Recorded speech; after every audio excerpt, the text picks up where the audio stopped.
महाराज जी, इनका सवाल थोड़ा सा महाराज जी इसलिए कर रहा हूँ क्योंकि वो बहुत दुखी लग रहे थे इसमें। महाराज जी कह रहे हैं कि मेरा सवाल है कि प्रेम में अंतिम बार असफल होना और विरह में जलना असली प्रेम है या प्रेम को पा लेना असली प्रेम है। महाराज जी कह रहे हैं कि आज इनके जिनसे प्रेम करते थे उनका विवाह है तो और सामाजिक और परिवार के सम्मान के लिए विवाह कर रहे हैं, बट ऐसी परिस्थिति आ रही है कि मैं इतना जल रहा हूँ।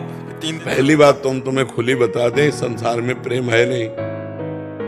काम, राग, मोह, आसक्ति, इन शब्दों का प्रयोग है, प्रेम नहीं। संसार में प्रेम, क्योंकि प्रेम की जो कसौटी है वो कोई कर ही नहीं सकता। आज आपको नाचना चाहिए यदि आपको उससे प्रेम होता कि मैंने उससे प्यार किया है और वो मुझे पसंद नहीं करती, उसकी पसंद का कोई लड़का मिल गया, भगवान जीवन भर भी वो सुखी रहे, कभी उसको दुख। अगर वो भी प्रेम करती हो बट सामाजिक और पारिवारिक, यहाँ प्रेम है। तुमसे अच्छा देखा उसकी तरफ झुक गई या झुक गए, ये प्रेम है। आज तो हमारा मनोनुकूल आप चल रहे हो तो हमारा तुमसे प्रेम है, क्योंकि स्वार्थ की पूर्ति हो रही। कल स्वार्थ अगर दूसरे से पूर्ति हो गई तो ब्रेकअप, फिर यहाँ भाई प्रेम नहीं है, यहाँ प्रेम नहीं, यहाँ प्रेम नहीं है। बेकार आंसू मत बहाओ, भगवान के लिए रो, काय के लिए। यहाँ शुद्ध प्रीति नहीं, प्रीति तो भगवान से होती है। ये मनुष्यों से स्वार्थ होता है, राग होता है, काम संबंध होता है, आसक्ति होती है। प्रेम नहीं, प्रेम का शब्द कलंकित किया जाता है यहाँ। प्रेम नहीं, प्रेम विशुद्ध तो एक अलग चीज है। प्रेम तो मीरा जी ने किया, मेरे तो गिरधर गोपाल दूसरो न कोई, जहर पिलाया गया प्रभु के लिए हर कस। प्रेम तो प्रहलाद जी ने किया, प्रेम बड़े बड़े महाभागवतों ने किया। ये प्रेमी जन, ये प्रेम है। दोनों के अंदर दृष्टि पार्थिव है, इसलिए प्यार नहीं, वो काम है, वो आसक्ति है, वो राग है। प्यार तो एक अलग चीज। प्यार तुम जैसे तुमसे प्यार करते हैं, तुम किसी और से प्यार करते हो, तुम्हारे हृदय से आशीर्वाद निकलेगा कि भगवान तुम्हें दोनों को सुखी रखें, और जब मैं कभी देखूं तो तुम सुखी दिखाई दो, बस यही मेरे लिए है। ऐसा प्यार कोई करेगा? अगर हमको तुम प्यार नहीं करे तो फिर वो प्यार नहीं है, वो ठीक है। रो मत बच्चा। अगर मनोनुकूल उसके हम ना हो, उसका मन उधर जा रहा हो तो जाने देना चाहिए, नहीं 4 दिन बाद फिर तुम्हें परेशानी आती है। जबरदस्ती शादी कर रही महाराज, घर की बच्चा जबरदस्ती कहीं नहीं हो सकता। हम 11 वर्ष के थे, हमें जबरदस्ती हमारे परिवार के रोक के दिखा देते। बच्चा थे, अकेले भागे, जब पकड़े गए तो बिल्कुल कड़ा जवाब, कोई कहीं आज तक नहीं डिगा पाया, सीधे अपने मार्ग में। जब हमारा प्रेम है तो फिर कौन रोक सकता है? कोई नहीं रोक सकता। पिताजी बहुत कट्टर स्वभाव के थे, पक्का बहुत कड़क स्वभाव। तो ये था कि चाहे मार डालें हम घर नहीं जाएंगे, जब घर से भागे थे भगवान के लिए। और हर परिस्थितियां आई, हर परिस्थिति को सहते। अब तो बूढ़े होने जा रहे हैं, बचपन से तब से आज तक कितनी समस्याएं पड़ी होंगी, रजिस्टर लिख जाएगा पूरा जीवन। तो ये गलत बात है कि कोई किसी के दबाववश अपने प्यार को रोक दे। वो प्यार क्या होता है? लगाओ दबाव। जब यमुना जी में बाढ़ आती, दबाव करके देखो, तोड़ के हर दबाव बहेगी। जो सरिता सावन जल उमगत सन्मुख सिंधु सिधारे। प्रीति किसी की दबाव में नहीं रहती, प्रीति दबाव मानती नहीं, हो जो दबाव मान गई वो प्रीति होती ही नहीं है। प्रीति दबाव नहीं मानती। तो आशा एक राम जी से दूधी आशा छोड़ दे। राम जी चाहेंगे तो उससे बढ़िया दुल्हन दिला देंगे यार। महाराज जी करनी नहीं सकते तो महाराज जी शरण में जब विरह सता तो ये बात आए, और जब यहाँ कोई मुस्कुरा देगा तो फिर फंस जाओगे। बाबा जी बनना कोई खेल नहीं, बहुत कठिन काम है पूरा जीवन। अब जहाँ मान लो 50 वर्ष हम ठीक से चले और 5 मिनट गलत हो गए तो 50 वर्ष में पानी फिर जाएगा। 50 वर्ष ब्रह्मचारी और 5 मिनट गलत हो गया तो पूरे 50 वर्ष में पानी। कोई 50 वर्ष की साधना नहीं देखेगा। इसलिए बाबा जी बनना बहुत, हाँ मतलब सच्चाई वाला बाबा जी बनना। बैलेंस बना के चलना वो तो बात अलग है, लेकिन सच्चाई से चलना।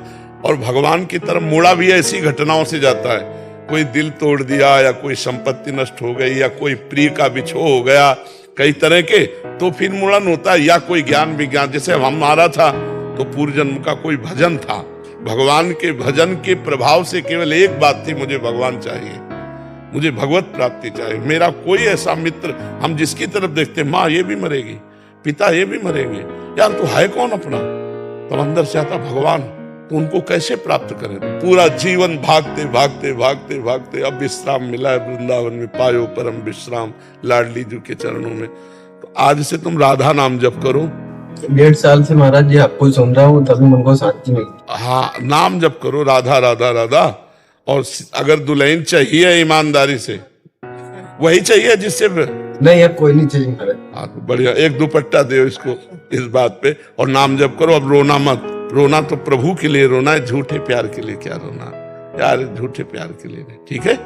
हाँ, और कुछ इधर उधर सोचना नहीं कि विरह व्यथा में कुछ मतलब आगे कदम उठावे, गलत कदम उठाना नहीं। ये शरीर बहुत कीमती है, भजन करो। और लाखों लोगों का जीवन तुम्हारे हाथ में है भाई। ट्रेन चलाते हो, आना जाना आना जाना, एक ट्रेन में 10-20 हजार, तो 10,000 ज्यादा ही हो जाता। हाँ, तो अब अगर तुम विरह में हो गए तो सब विरही इसलिए खूब प्रसन्न मन से रहो, आनंदित रहो यार। यहाँ सब झूठा खेल है, सत्य तो भगवान से प्रेम है। यहाँ कौन किसी से प्रेम करता, ठीक है। तुम्हारे आंसुओं को वो जानती है, फिर कैसे रह सकती है? हम नहीं रह पा रहे तुम्हारे आंसुओं को देख के, बार बार लगता है क्या दे दूं, क्या कर दूं जिससे प्रसन्न हो जाए। और फिर तुम्हें जो प्यार करे वो ऐसे कैसे रह सकता है? ये झूठा प्यार है, वो सब झूठा प्यार। सच्चा प्यार कोई नहीं करता, सच्चा प्यार तो भगवान करते हैं बच्चा, ठीक है। प्रसन्न रहो, राधा नाम जप करो। मर्जी इसमें थोड़ा सा इन्हीं का समाधान कर रहा हूँ, उससे किसी भी प्रकार से संपर्क करने की कोशिश नहीं करना चाहिए, नहीं करना चाहिए, बिल्कुल नहीं करना चाहिए, नहीं करना चाहिए। जब देख लिया कि रास्ता उसका और है तो आशीर्वाद देना चाहिए और बच के निकलना चाहिए कि तुम्हारा जीवन मंगलमय हो, तुम जहां जा रहे हो उसी के होके रहो, सुखी रहो। अब हम तुम्हारे रास्ते में कभी नहीं आएंगे, नहीं, बिल्कुल अच्छे से चलो। ये अब विघ्न नहीं। प्यार, अगर आपने कुछ प्यार किया है तो उसके लिए अब निर्विघ्न रास्ता दे दो कि आप जाओ, हमारा आपसे किसी भी तरह का कभी मिलान नहीं होगा, कभी भी। अगर नेत्र भी मिल जाए तो नेत्र झुका लिया, मानो पहचानते ही नहीं तुमको, ठीक है। अगर वो संपर्क करने की कोशिश नहीं, कदापि नहीं करना चाहिए। संपर्क करने की जगह अब ये बेविचार हो जाएगा, अब गलत हो जाएगा। किसी के जीवन में, जैसे तुम्हारे जीवन में ये घटना घटी तो तुम सह नहीं पा रहे हो, और जब दूसरे के साथ ब्याह हुआ, अगर वो तुमसे संपर्क कर रही तो उसका जीवन कूड़ा हो जाएगा, ना वो तुम्हारी रह पाएगी ना उधर की रह पाएगी। इसलिए बिल्कुल नहीं। महाराज जी कुछ प्रश्न हम इसलिए कर देते हैं कि उसका व्यक्तिगत समाधान हो जाए। महाराज जी कह रहे हैं कि किसी मृत व्यक्ति जिसकी मृत्यु समय से पहले हुई हो, उसको छूकर मैंने एक मतलब कसम खा ली थी कि कोई भी काम को 10 बार करूंगी। अभी कंघी भी करती है तो गिन के करती है, 1 2 3 4 5 और हाथ पांव भी धोती है तो गिन के धोती है, या कोई भी काम करते 10 बार करती है। महाराज जी इस कसम से इनको मुक्ति करा दीजिए। आगे बहुत लंबा चौड़ा है, तो अगर हमारी बात आज से मान लो तो आप 10 बार ही कीजिए, लेकिन कोई भी कार्य करते हुए 10 बार राधा नाम लीजिए। राधा राधा राधा नाम जप करो। हम कह रहे हैं उसको सही रूप में ले आओ। जो काम हम 10 बार करेंगे तो 10 बार राधा राधा राधा राधा स्मरण करेंगे। ये सब व्यर्थ की बात है बच्चा, व्यर्थ की बात है, संसारिकता है। किसी को छू के कसम खाते हैं कि आज के बाद पापाचरण नहीं करूंगा,